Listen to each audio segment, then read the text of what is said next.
Hello, everyone. Welcome to SF Pug September Meetup. I'm your host, Catherine Saar. Before we begin, the meeting is being recorded and will be posted on YouTube afterwards.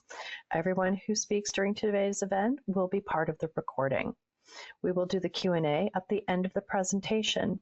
If you choose to ask a question, your voice and image, if you have your camera on when speaking, will be part of the recording. If you do not ask a question, you will not be part of the recording.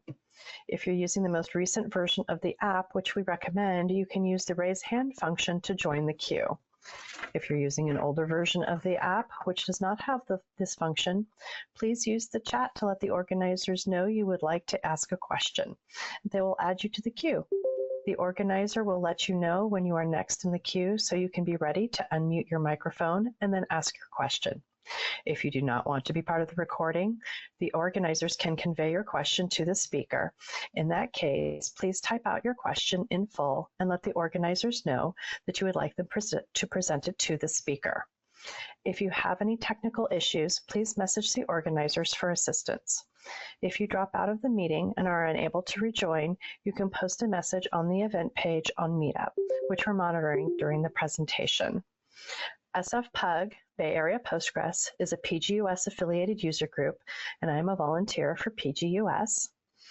SF Pug is sponsored by PGX, and I work for PGX. Thank you for joining us for thinking about learning PostgreSQL as a Python developer and plant person. And here is our speaker, Jay Miller. Yes, can you hear me? Yes, we can. All right, there we go.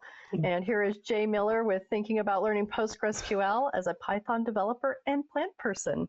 The wonderful world of rebooting, I think, has saved us in this. I have to reopen all my windows now, so give me 1 second. I don't have the ability to share. If that can be given to me, there we go. And then I'm going to, okay, oh, of course that's like showing the whole screen. We don't want that, we want the window. Let's see, is that better? There we go, that's better. Okay, hello everyone, and I apologize for the slight delay. Apparently we have to do two sound checks, one last week and then one right before the event, just to make sure things are working. I'm glad that you're able to join me. We're going to be talking about learning. Learning is something that has been very challenging for me growing up. I guess some things that most people probably don't know about me actually was I got diagnosed with ADHD at the age of 28. That's not when I first contracted ADHD. That's not how that works. But what that does mean is that I spent a lot of my youth either knowing the answer and being absolutely probably just the most hyperactive child, because I didn't think about studying or learning. I either knew it or I didn't. And I didn't really have a context for that until much later. As a Python developer, I learned things the way that I did. And then now that I'm still a Python developer, but as I'm moving more and more into learning about Postgres and getting more involved in the Postgres world, and doing more things actively with Postgres, I have found myself in an interesting position where I feel like I'm struggling once again as that kid, but then also I am now taking kind of my rough knowledge that I've had, as that as that person learning for some time. So yeah, with that, let's jump into this. So a little bit of context feedback here, or a little context about me. I'm Jay Miller. I use he, they pronouns, and I'm based out of Atlanta, Georgia. And I'm mostly known for kind of my work in the Python community. I've been a Pythonista since 2014. I've been an organizer for user groups such as the San Diego Python user group, and so a few others. I am a military veteran, and I've spoken at, I believe at this point, all of the Python conferences in the US that are still around. Now, around last year, I noticed that I was spending a lot of time around a computer. So I needed a hobby that would take me away from that computer. So I became a plant person. I've got about 15 plants. You can see one of my baby rubber plants over in the background. There's actually a parlor palm right next to it. And then on the other side of this screen that unfortunately y'all can't see are a wide array of different plants. The closest one I can grab is this very young golden pothos right here that I have 3D printed to lift, grow, and continue blooming. I 3D printed all the supports for it. But becoming a plant person wasn't intentional. I started with one, then I got two, then I got three, and then I got 10, and now here we are. That was really fun. And when some of the focus around my role at Ivan, I'm a staff developer advocate or staff product advocate at Ivan. When that happened in late 2024, I really wanted to dive into one of the technologies that Ivan as a company provides, and the one that I just kind of went to naturally was the Postgres community. And when I get into something, as you've noticed with the last two, I really get into it. So I started really wanting to dive deeper into Postgres. I became a member of PGUS. I'm now on the diversity working group for PGUS. And then I spoke earlier this year at PG Day Chicago, and then I will also be speaking at PostgreSConf New York, as well as PGConf EU this year. So I'm really excited, but also diving in pretty deeply into this Postgres world. Now, you might have been wondering, it all started with Python. Why Python? Well, I was a help desk technician, a sysadmin. In the military, I had some general scripting knowledge that I picked up from the US Marine Corps. And if I was being honest, I just loved the community better than all of the other languages that were around me. There were plenty of JavaScript meetups. There were Ruby on Rails meetups. There were things. Originally, I had started learning Ruby on my own using like Free Code Camp and some of those tutorials. But it was the community that kind of drew me in and kind of kept me there. And I tell people the biggest claim to that was the first meetup that I ever went to was San Diego Python user group way back when, and I sat next to Trey Hunter, Carol Willing, and Melanie Arbor, three people to this day that I still know, all of whom I can now reach via phone. And you know, the conversations there were so wonderful, and these are people who, little did I know, were celebrated in the Python community for their active community engagement and their work in helping build diverse communities. Carol and Melanie were active in starting the PyLadies group and some of the Django Girls first events in San Diego area. Just again, I was so lucky to be placed in front of literally the prime example of who you want at your meetup to embrace beginners. And on top of that, I fell in love with the web frameworks. We'll talk about that in just a little bit. The one that I am actively most involved in now is the Django community. I'm a member of the DSF, and I recently just stepped down as a member of the Code of Conduct working group. For anyone that doesn't know, Code of Conduct work is very, very rewarding, but also emotionally laboring. So what did it look like learning Python? Well, again, I talked about it a little bit earlier, but like you had these things of like basic like Python itself is, I think it's easy to learn, mostly in that it kind of evolves in an expected path. You start with like the basics. Here's some basic math. Let's do some basic math. Let's do some printing. Let's, throw some small things at you. We'll move on to variables. So now we're doing math and we're storing those values and we're creating text and we're basically calling on those variables to change how we do things. Then we go into slightly more advanced data types. So then we're looking at things like lists and dictionaries and we're creating small functions. And then you start learning about loops and iterators, and then you start learning about if statements and other conditionals and while statements and all of those things. And it seems like everything builds off of the next thing. And in fact, a lot of people will tell you the hardest part about learning Python is learning how to install Python. Like, Python installation has been one of those things that has been confusing and a pain for very, very long. Me now, as a developer and a maintainer of Python projects, it is still like the biggest challenge in onboarding new users, onboarding first-time contributors. Everyone is very much like, how do I get started? What is the setup thing? It's gotten a little bit better in the last few years, but it's definitely been one of those existing like headaches. And I put this on here, this project called Render Engine that I actively maintain. I've been running this thing since 2018. I don't know, I can't do the math this quickly in my head, but 7 years, I believe.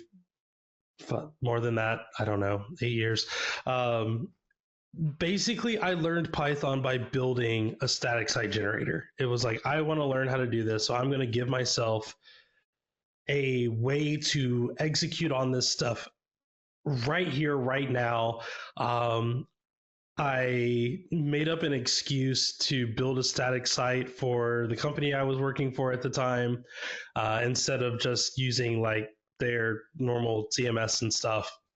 And then from there, I learned how to be a project maintainer, and then I learned how to do like the advanced Git stuff, and then I learned how to do packaging and all of that stuff, all under the guise of just wanting to learn Python and wanting an excuse to learn on the job and like do that learning and get paid to learn, in many ways, in which being paid to learn would take off my career as a product advocate.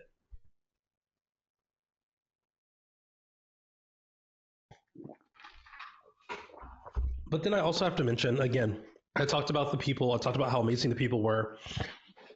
Here you can see me actively engaging with people that I would learn from, not just at these conferences, but sometimes at meetups and other places as well. And from there, like, I would say that learning from people is still the biggest way that I learn. I'm very active, like just on Discord, talking to several friends. Often they're sharing links to things that they've heard about, and oh, I've never heard about that. Oh, tell me more about it. And we'll read the link and build something together. And Render Engine has a Discord now, so some of the other contributors and maintainers will get in there and they'll talk, and we'll talk about ideas, and we'll share like, I want to execute on this feature. I don't really know how. Oh, you can do this. Oh, I've never heard of that. Can you tell me more about it? Can you send me a link to it? Like, the people in the Python community have been a force multiplier in how easy it is to learn about the exact thing that I needed at that exact time. And that was super important. And now you might be wondering, why am I learning more than Python? Python is the everything language, right? AI uses Python, machine learning uses Python, web frameworks use Python. Why would I ever need to learn more than Python? If I wanted to play around with a database, I could with Python. They have ORMs. I could do it. Well, what's interesting about my current career path as in the developer relations space is I seem to always fall for database companies. Like that is my love. That is my career love, is starting with my first ever role. Well, actually, like my first role outside the military, I worked for a logistics company and they sold cleaning supplies across the world. And like my job was to make sense of this old data architecture called the iSeries 400, or some people might know it as the AS400. Shout out to all the people who have had to deal with the AS400. There are companies that still use it to this day. I know them by name, and I know the maintainers of them. So I started with like the AS400, and then I moved to Elasticsearch, where I was, obviously, or Elastic, where I was doing things with Elasticsearch. And then I had a brief stint at Microsoft. And then after Microsoft, I went to Ivan, where we don't just focus on one database, we focus on about 7. So there's always been this pull to database companies, and it always felt as if, in order to understand more of the customer's concern, the more of their challenges, I would need to be able to talk to DBAs in a way that made sense. Little known fact about me, and this might make people not want to listen to a thing that I've said. I've never been a software engineer professionally. I've never been a DBA, and that is something that in some ways has been a curse in my career, but has also been a blessing because it allows me to approach the challenge.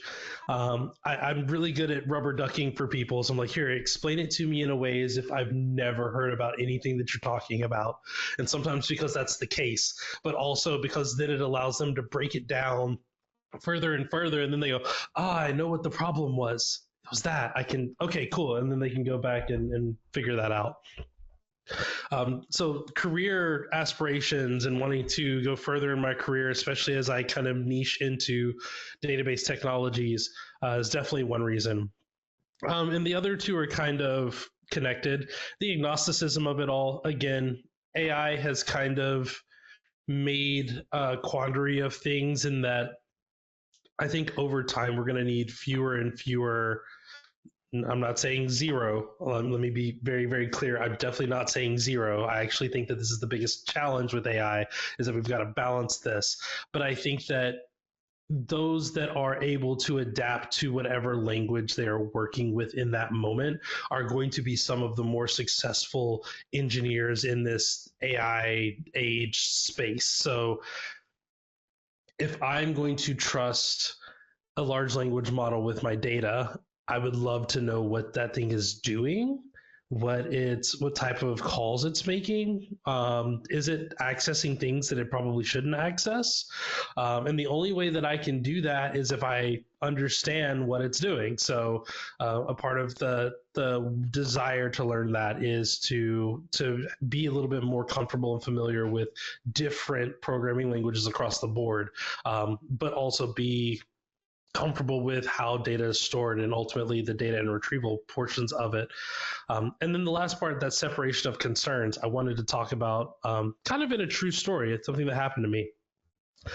You see, as kind of the background for this is, if you are doing Python first, if you're thinking from a Python lens and a Postgres second lens, you might know of the features that Postgres has. But you're ultimately thinking about, how do I access those features using Python? Or how do I access those features using the standardized Django way of doing that thing? And that's fine. But that also means that, like, outside of creating your database, I'm creating my tables. Anytime I make changes, I make migrations, and then it kind of does all of that stuff behind the scenes. Now, how fast it does it in comparison to like the way that it does it, and how compatible that is with modern like Postgres versions, there's some lag there. So that means that if there are brand new features, something like maybe a JSON table, come see my talk in PostgresConf New York about my love for JSON tables. I don't get to utilize them. I don't get to utilize that benefit because I'm thinking about it from the perspective of like, how do I do this from the Django lens? Everything I know about Postgres, if I'm coming from Django first, has to be from the lens of doing Django things. So that becomes a challenge. Whereas if we reverse that, you now have the kind of the secondary thing. How do I do the web thing with this existing data that I might have? Or as data changes, how do I modify my existing platform to fit that those changes that have happened? And what's interesting is the way that you might think about that is going to be based on your role. So again, for me, if this were some logistics company and I have a bunch of products with a bunch of SKUs and I have that Django app over there, and my job is to be responsible for the Django app, I may not care too much about how the inner workings of the Postgres stuff is, as long as I've been able to develop my models that serve my needs. But then you run to the other side of that where you have like again your analytics service. It might have its own concerns that it's thinking about. Your logistics team might have their own concerns that they're thinking about, and the way that we're all interacting with Postgres might be different. However, what happens when your company acquires another company? This happened to me. This was actually the moment where I learned that I should become a developer.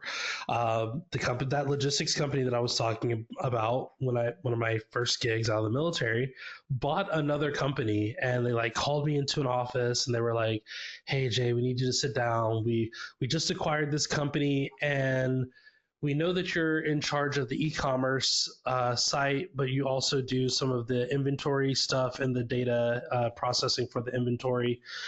We have 40,000 items that we need you to work on for the next year. Uh, Again, take your time. We understand it's going to be a kind of an arduous task.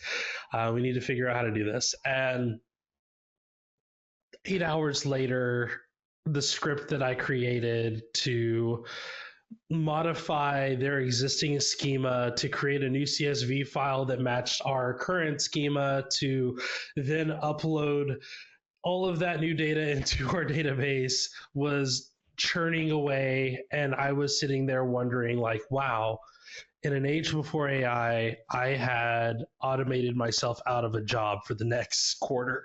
So what was I going to do? Because the work was done. And I thought about that from the lens of what if I was the web developer and I wasn't the person that had knowledge of the database? I probably would have had to wait. I probably would have had to deal with customers saying, "How come the company that you own has this product available here, but it's not on here? Update your website. Your pricing is off because you're selling it over here at this price and you're selling it over here at that price, and you're having issues." Meanwhile, the logistics, we've now had to merge logistic tooling. We've had to merge our analytics tooling. We've had to figure out how all of these schemas fit within each other. How do we move one to the other to the one, or how do we create some type of compatibility with both? What are we going to do? Like, what are we going to do? How are we going to solve this problem? And that's where having a clear understanding of Postgres, because then you understand the needs of the data itself, which allow you to solve everyone's problem instead of just your own in that one little space.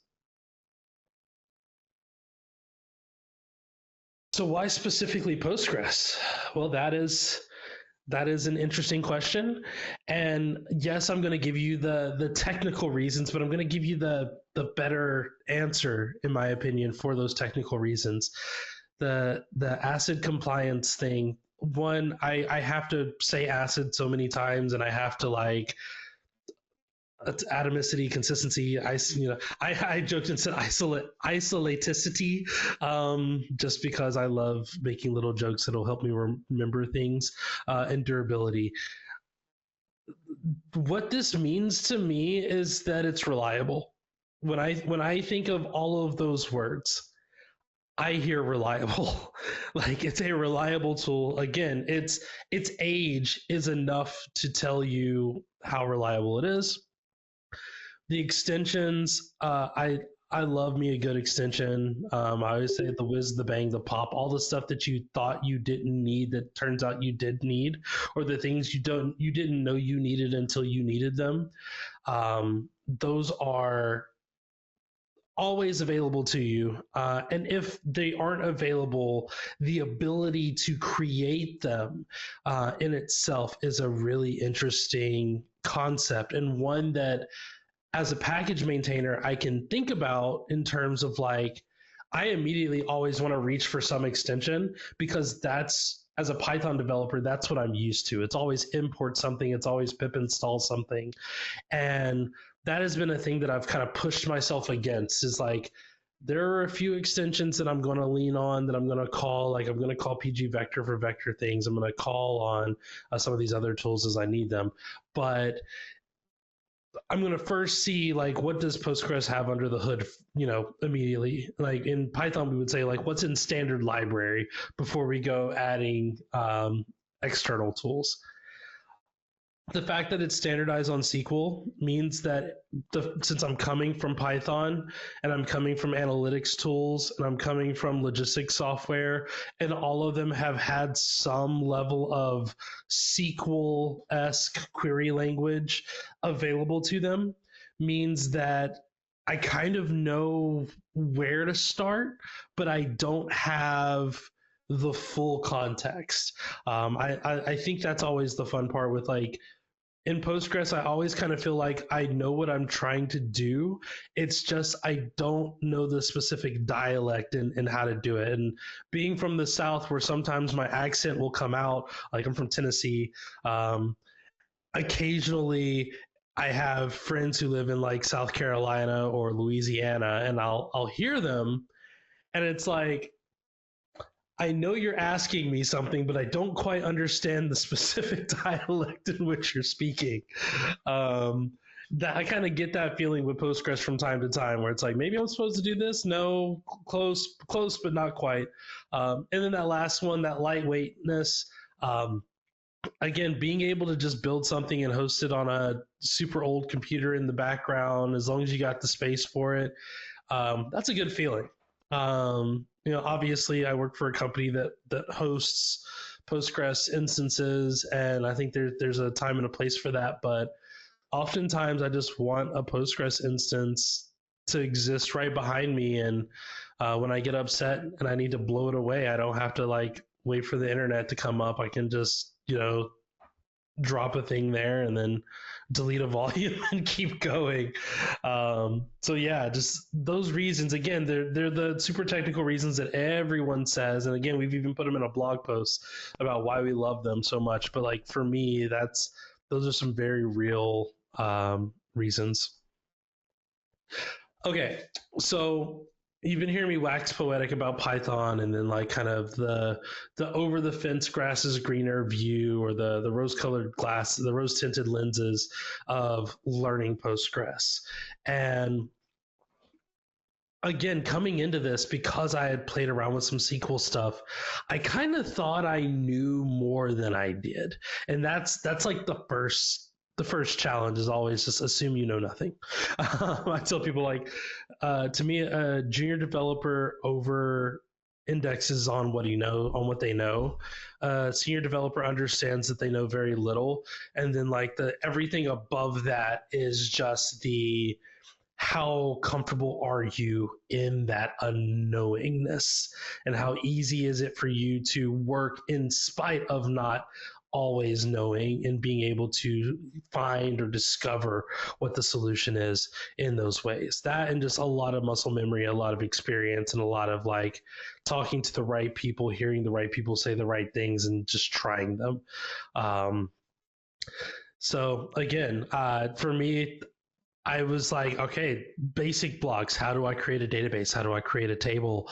How do I destroy the things that I've created? How do I modify the things that I've created?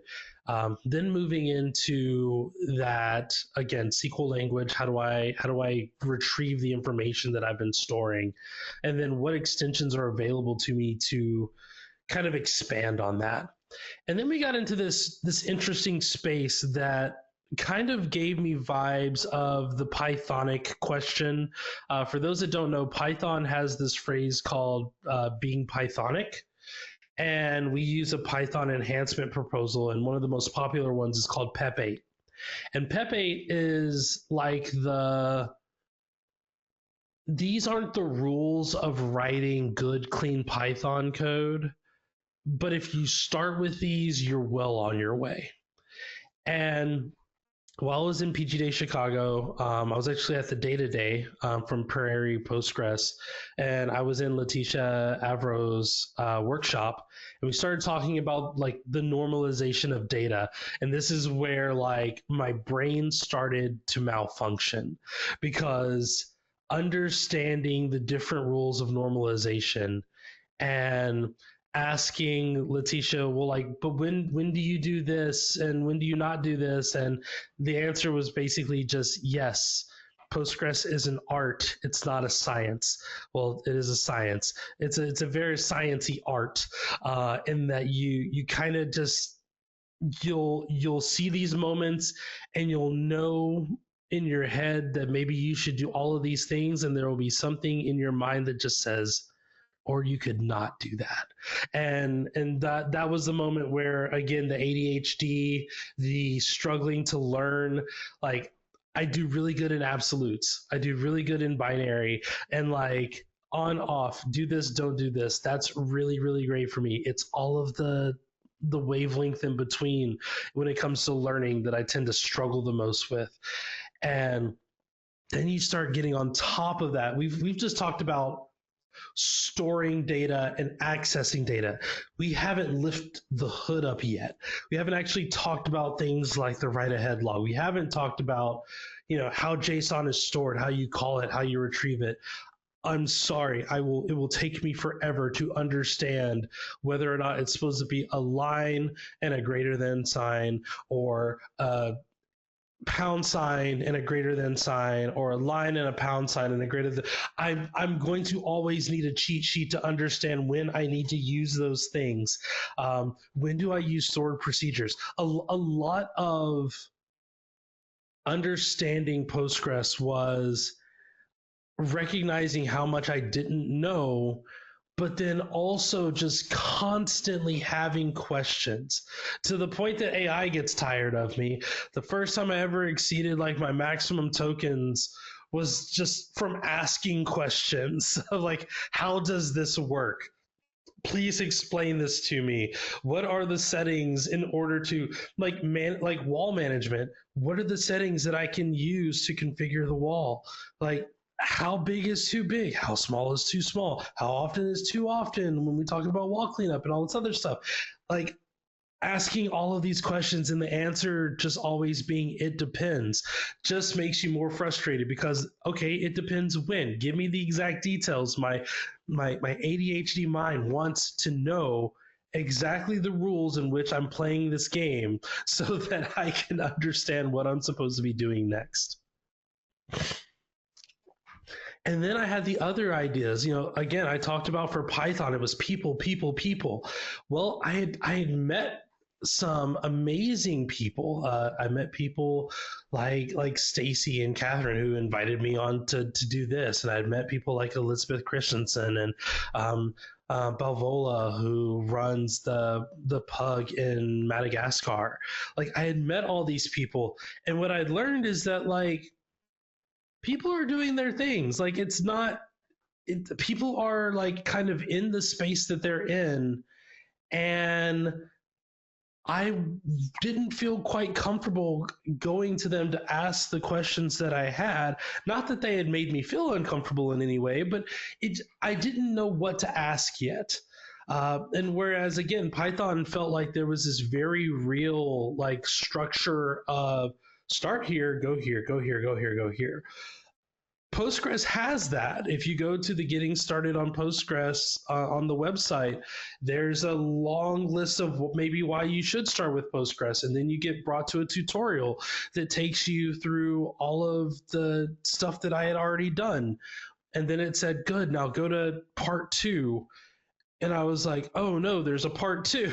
And then it said, go to a part 3. And I was like, but I just need to get this one answer solved. And who do I need to talk to that is like the subject matter expert on like this one thing of whether or not I should do it this way or this way? That not having that was the first like panic moment, the first I can't do this. I'm not qualified to do this. And then again, we talked about the places, going to these user groups, going to the workshops. The workshops are super helpful. If you've never been to a Postgres workshop, 10 out of 10 would recommend. Again, the conferences that I'll be at, I'm looking forward to going to some of these conferences purely on the notion of who am I going to meet there, and like how can I help them in whatever the world they might need my help from, but also like what knowledge do they have so that maybe I can follow their blog, or I can bother them respectfully like in the Discord and say, hey, like I'm having a question about this, like I have this query or this view and it's not actually showing what I'm hoping that it will. Can you help me with that? And then you have some of the things like This Week in Postgres. Again, some of the best ways to learn things is just immerse yourself in it. Crunchy Data, I believe they're now owned by Snowflake. Their LinkedIn has been super helpful in just offering up little tips on things to do. And it reduces the part of the ball that like I don't know what that looks like. It's just exposing me to more and more pieces of the Postgres puzzle.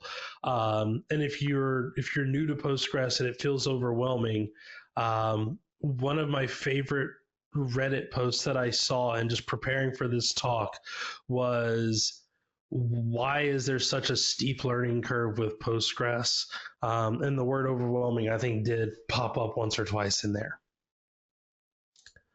So I've talked about the anxieties. I've talked about kind of the background. I've talked about the confidence and the shakiness of that confidence. And I haven't talked about plants at all. So now it's time to have fun. In fact, one of the things that I really wanted to do in this moment was build things. What you'll see on the screen here were kind of 3 very similar like questions that came up with very different responses. The 50, give me 50 Python projects for beginners. Like it was very much like, here are 50 things that you can try. Here are 100 things that you can try as a beginner to learn about different concepts in Postgres or in Python. And then for plants, I was like, plants for beginners. Like, here's a list of plants that you just can't destroy. They're lying because some of them I have. I said I'm a plant person. I never said I was a good one. So once I went to 50 Postgres projects and I looked at them, a lot of them were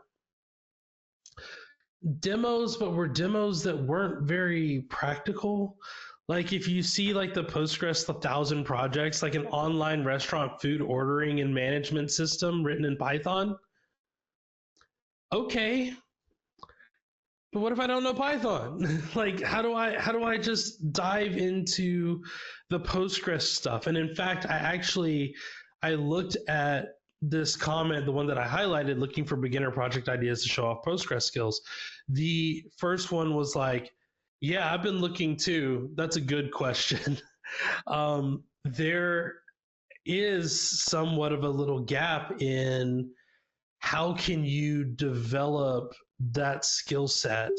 What are some things that you can try to expand and like slowly iterate on knowledge? And For people here, if you've done this, what are some of the projects you've made for yourself as a way to skill up in Postgres? Please tell me in the comments. Like put them in the comment thing there because I would love to learn what those are. In fact, I just put out a blog post where I like went off the top of my head and thought about every fun and exciting one that I could think of.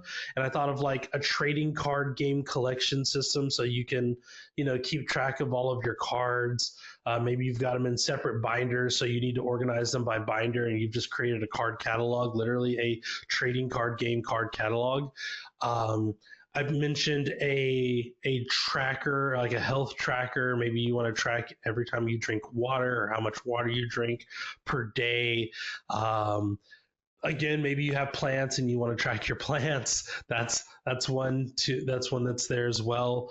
I came up with a list of like I think it was like 10 or 15, and then I put one in there that was very interesting where I said something that you've been told so many times that you shouldn't use Postgres for, and use Postgres for it anyway. That way you can learn why you shouldn't use it. I think there's beauty in like the project that failed and that crashed and burned because you like, in spite of everyone else's, warnings, you're like, well, I'm just going to try it and see what happens. And you start to understand like, oh, that's why that makes a lot of sense because you're not always going to see that pattern. So to put yourself in an isolated position to where you can just do something and it'd be horrible and you're like, I never want to do that again. Doing that when the stakes are super low, fantastic. Doing that when the stakes are like mission critical and like your boss is breathing down your neck and you got to just do that thing and you make a decision and then it comes with horrible ramifications. Yeah, we don't want that. But it was really interesting to just see that like Postgres is positioned kind of as a very high like skill ceiling. I don't want to say that it's not beginner friendly because I don't think that's true. I think it's very beginner friendly. I think the fact that most people can utilize Postgres for a long time without actually knowing what's happening behind the scenes is very nice. So you can kind of approach it at your own pace. Yeah, no, that's fantastic. Oh, yeah, here's that list. That list that I made right there. Honestly, just build all the things. I've built a couple of these now, and they've been truly fundamental in learning what I can do with Postgres and some of the things that I learned that I can't do or that maybe I shouldn't do. Trying to use PG Notify to create change data capture is a thing that you probably shouldn't do. They have a tool for that already. It's called Debezium. Like you can just do that, and then of course again that you have some questions of scale and things like that you have to fight with. But again, I was hard headed. I was like, sure, I'll just figure it out, and I tried to figure it out, and then I realized that I wasn't going to figure it out. So then I just did what everyone said I should have done to begin with, which was the smart thing. So how do you like take care of a plant? You buy the plant, you raise the plant, and you understand all the things that are happening with that plant. This is a slightly outdated, and in a second I will show you what it looks like now, example of the plant tracker that I built. And I want to talk about this a little bit. This plant tracker, actually, let me share something else. Oh, I can't share something else because I have to go and load it. You have to give me a second because again, I had to restart my computer right before we did this, which means that naturally the plant tracker was stopped. Hey, here we go. This is the plant tracker now, and I will try to zoom in here to make it a little bit more readable. There we go. So this is the plant tracker now, and the plant tracker now says like, hey, I have 7 plants that I'm currently tracking. That's just because I've been lazy and I'm trying to balance doing development stuff versus other things. And as you can see, it's me setting the health statuses of these plants. It's me logging that I watered something, and me adding photos. And I can actually go to view my plants. And let's pick on my pink princess, who I love very much, that I just got. And I can come in here and I can see all this information, and it's all visual information. Oh, this is the wrong. Uh-oh. I did a thing where I think I put the image in the wrong. Yep, sure did. Okay, different object. We're going to look at one of my baby rubber plants here. And again, some photos that I took. I just chopped the top off of one of them because it was bumping into my grow light. So I cut it. Is that good? I don't know. We'll find out together. But right now, it's thriving. It's doing great. Um, and then I can log. Yeah, there was a cutting made. Um, and again, you might be wondering, this looks a lot like a Python app, and you're right, it is. But here's the difference between this Python app and maybe everything else that I've been talking about, and all this like poetic waxingness that I've been doing. This was the first time that I ever used InspectDB in Django. And in Django, InspectDB, what that does is it actually goes and looks at your tables in Postgres, and it tries to build the models based off of the tables that exist, not the other way around. Normally, if you're a Python developer, you would build the models in Django, and then when you tell it to make migrations, it would build the tables and relationships and all of the things inside of Postgres. So for me, I have actually vibe coded 90% of what you're looking at. And what I've been spending all of my time and energy and effort on is the data model underneath, the underlying data model, which again, I really wish I didn't have. I wish that like my screen didn't like collapse on me, because now I'm in a world struggling trying to show what I've been doing. PGCLI connection strength. There we go. And then I will share another screen. We will try this if it'll let me. Window. I apologize for the colors if the colors aren't colorblind friendly. But one of the things that I've really been doing is actively developing, not all of these, some of these are very much Django specific stuff. Everything with the word Django, auth, that's all Django stuff. But when we look at our, let's see, when we look at our events and we see this, and I see myself like doing some of this building out, building these initial relationships. In fact, one of the things that I was just looking at right before this call was, hey, that images table, currently that images table is its own manual. Like, I just have to say add image, and I can add a comment to the image, but it doesn't, I can't like post an image while I'm doing a health check or while I'm doing like a watering or a cutting or a moving. I have to do it like in two separate steps. And there's no way to link that image to the thing that I did. So that's something that I'm actively developing on now, where we can see in here, we have this like health check integer that is attached to this ID in images. And actually there was supposed to be another one there that was like alter table images. And I love PGCLI for this because it just allows me to read and type at the same time on the things that I'm doing. To where I can say events, and that's going to, or event, and that's going to be an integer, and that's going to reference events.id, or yep, see, I'm still learning it. And it goes, are you sure about that? Yes, you did it. And now the task that I would have AI is, AI, congratulations, you're the Python developer now. I need you to add the functionality that connects to these pieces. And all I care about in this moment, in this time, is this particular part. And we go from there. So last but not least, I'm going to jump back because I think I'm close to time. I want to be respectful of that. Oh, that's one way to stop sharing your screen, I guess. Let's go back to this. Let's go back to our slides. And we're going to do the shout out.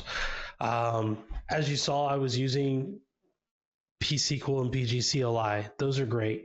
Those are really good tools. In fact, those are the tools that you're probably going to use a lot. PSQL, definitely, because it's what comes with it. So like, just get comfortable using it, because when you SSH into a server and you got to do like Postgres things, or you load into a Docker instance, like you're probably doing PSQL things. Some other tools that you can use to really start to tie them all together. Rainfrog is one that I really enjoyed. That was a way to visually look at not just the actual code. Actually, how much time do I have? Like 3 minutes. I'm going to try this again, share something else. We're going to go back to that terminal. That's the wrong terminal. So we're going to try this again. Oh no. We're going to do this.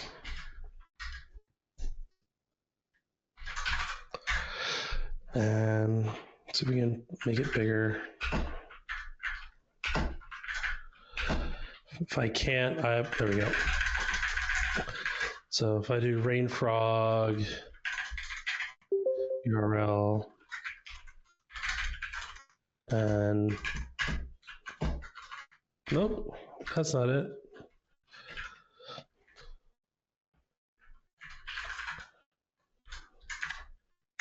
There we go.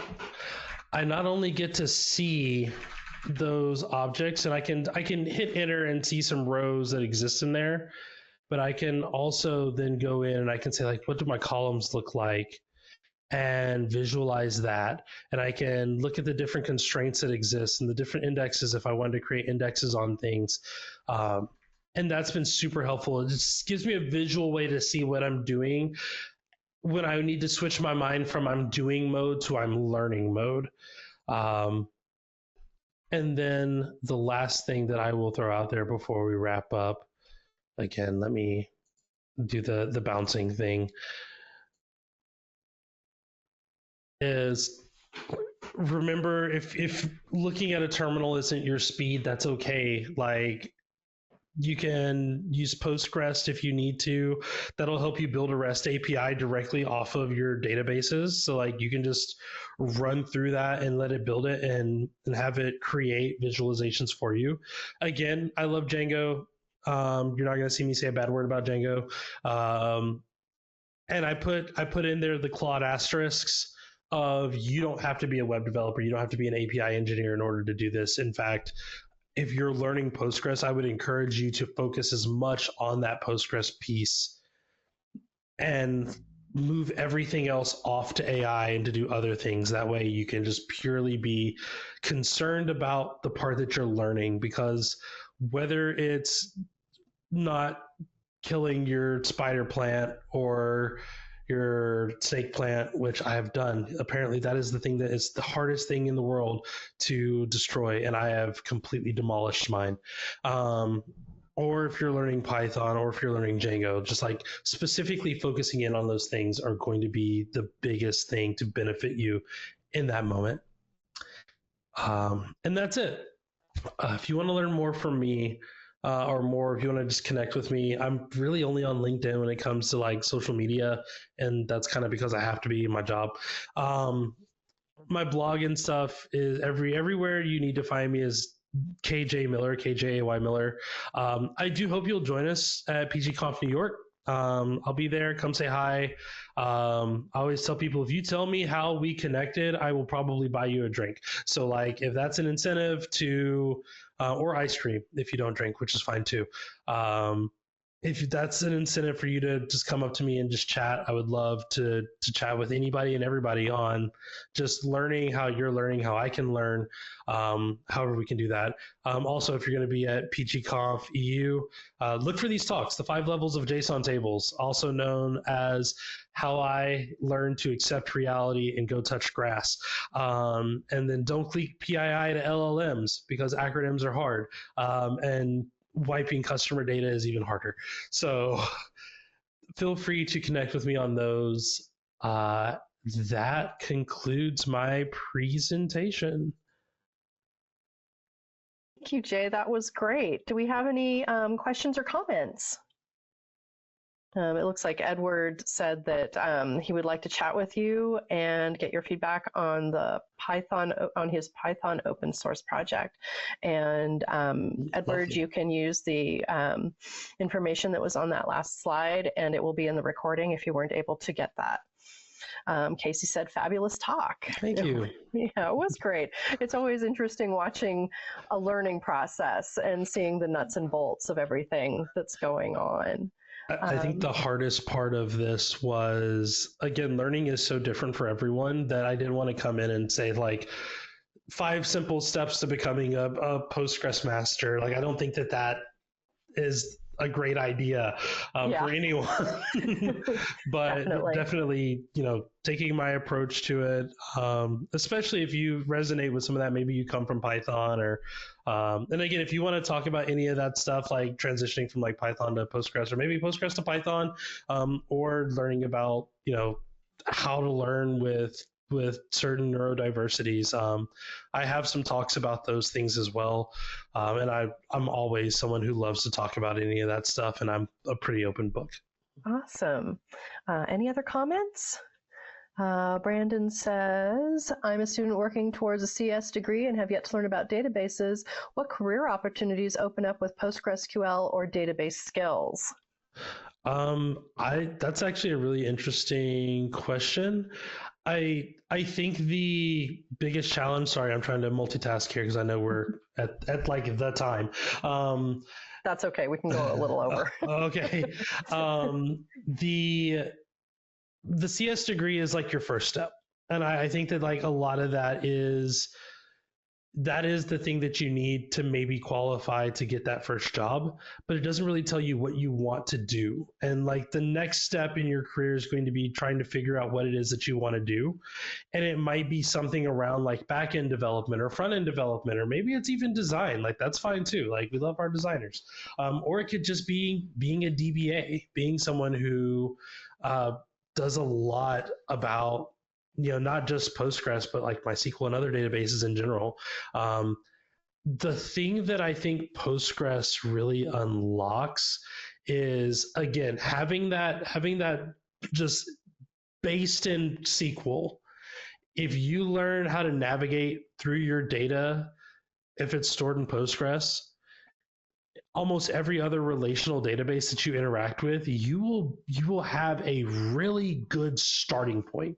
Obviously, there will be some awkwardness in there. As someone who has to deal with both ClickHouse and Postgres from time to time, I will try to do a thing in Postgres in ClickHouse and it just won't work. But more than anything, starting with Postgres will give you some of that, a nice, clean, durable, safe, happy place with a loving community. As I've learned slowly but surely as I've gotten more and more involved in it, it'll at least give you the, maybe Postgres will be your thing and you just stay as a DBA forever and you just do the Postgres stuff. And if not, that's okay too. We still love you, but you now have this new knowledge set that you can take with you to that next thing. And again, like if you're doing web development, you should know how to interact with your database and you should know how to break outside of the ORM, because sometimes the ORM is going to give you the way that you were doing things 3 years ago and not like last week.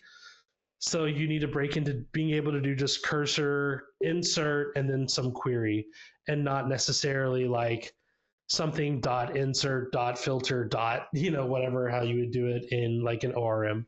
Not to say that ORMs are bad, just as a like knowing both ways to do it would be super helpful. And that'll be a skill that you will take with you probably in any job that you do, whether you're working as DevOps or DevSecOps or any of that stuff. You're probably going to have to learn how to read SQL at some point, because SQL tends to be where a lot of data and a lot of things are happening. So just being able to understand, read, and navigate through that is going to be your biggest skill set that you get from it. Awesome. Esra said, thanks for the advice and talking about the process. Learning process is not easy and straightforward. And yeah, that's true.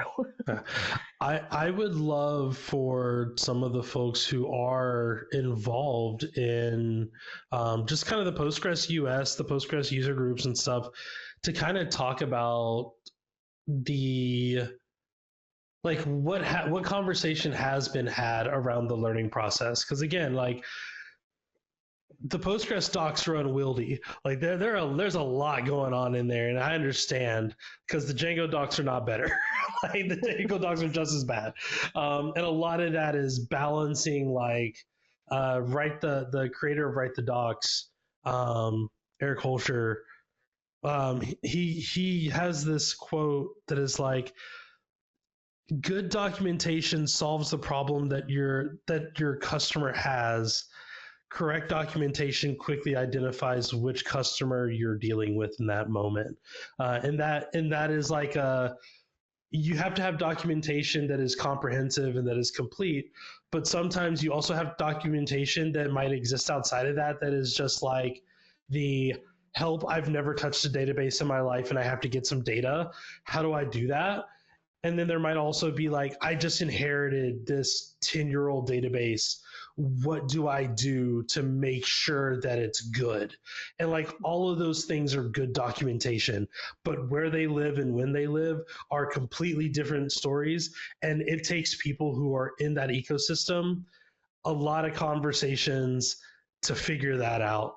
But yeah, until that gets figured out, the learning process becomes kind of a little bit of a minefield. You go in looking for a simple answer, and then you learn that like there is no simple answer. It depends, and like the best thing you can do is answer the "it depends" question. Brandon said, thank you. Your presentation was very informative, and it was nice to hear about your experiences. Yep. Yeah, and I definitely second that. It was. Yep. I'm going to put in the chat, because I forgot to put it on the slide. If you two like plants, that project is open source. It's also on GitHub, and you can, I think that's the right URL. If that is not the correct URL, it is not the correct URL. I knew I was going to mess it up. I can't spell my name. That's what it is. There we go. I will put the correct link in the chat. Again, if you want to build your own plant tracker, you can start with this.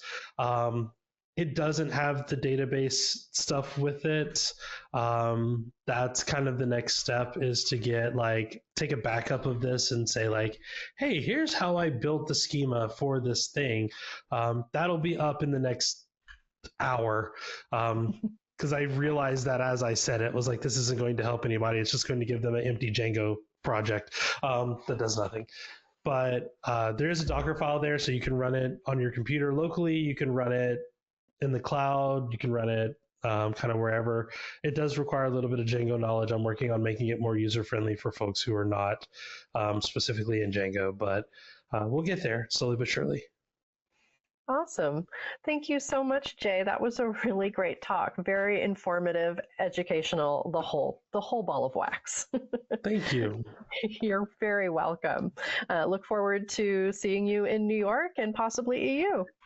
Yes. Yeah. Thank you also to PGUS and PGX for sponsoring. Our next event will be October 14th, and we'll be presenting Vindicating ZFS with PostgreSQL, Unleashing the Power of Scalability with Federico Campoli. Our upcoming conferences are PGConf NYC, September 29th through October 1st in New York City, and PGEU will be October 21st through 24th in Riga, Latvia. We will send a link by email when the video is ready, and you can watch our social media. You can find us on LinkedIn, Mastodon, and Blue Sky by searching for Bay Area Postgres. We are looking for speakers for 2026, so if you or someone you know is interested, please contact us. Thank you, everyone, so much. And Sasha Power said, great talk, Jay. Thank you. And Saroj said, hi, Jay, I'm also attending PGConf at NYC, and we'll meet you. Perfect. We'll be seeing a fair amount of people there, I think. Well, I'm looking forward to it. Awesome. Thank you, everyone. I hope everyone has a great afternoon, and we will see you next time.